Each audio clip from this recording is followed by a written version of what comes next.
ክርስትና እንደ ተራ ነገር አይደለም፣ ማላገጫ አይደለም። የሆነ በስም ወይም ባንገታችን ባሰርነው ክርም ይለካ አይደለም ክርስትና የሚወዱህን እየወደድክ የሚጠሉህን እየጠላህ የምትኖርበት ህይወት አይደለም። ከዛ በላይ የሆነ ይሄንን ሁሉም አህዛብ ስለሚያደርጉት ሰው የሆነ ሁሉም የሚወደውን ሰው ይወዳል፣ ህግም ሰራህም አልሰራህም ይጠላውን ይጠላል።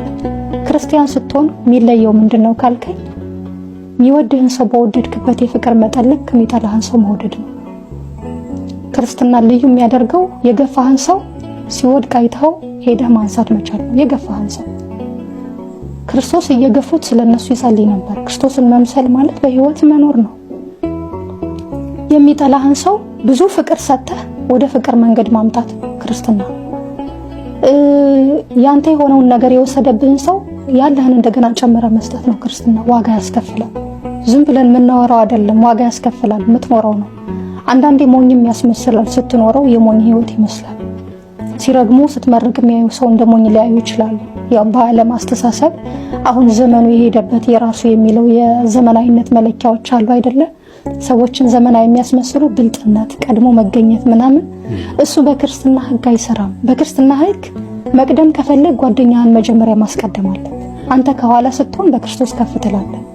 አንተ ዝቅ ስትል በክርስቶስ አንተ ከፍ ትላለህ እንጂ በብልጠት ራስን በአልሆነ ወይም ደግሞ ምንድነው ቀጥተኛ ባልሆነ መንገድ ራስን ለማሳደግ ራስን ሰዎችን ገፍተህ የነሱን ቦታ ለመውረስ የሰዎችን ንብረት ወስደህ አንተ ሀብታም ለመሆን የሰዎችን ዕውቀት የራስ ለማድረግ በመሞከር የሰው የሆነውን ነገር በሙሉ የራስ በማድረግ የምትከብርበት ህይወት አይደለም።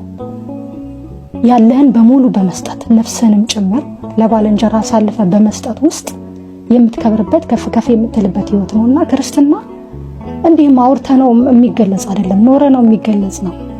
የምንገፋለት ልንሞትለት የሚገባን ዋጋ ልንከፍልለት የሚገባን ያንን ስናደርግ ደግሞ እንደው ያችን ገነት የምትባል አይነት ቁልፍ ለማግኘት ሳይሆን እግዚአብሔር ለኛ ከከፈለው መልካምነት ፍቅር አንፃር ስለሚገባው ልንሆንለት ስለሚገባው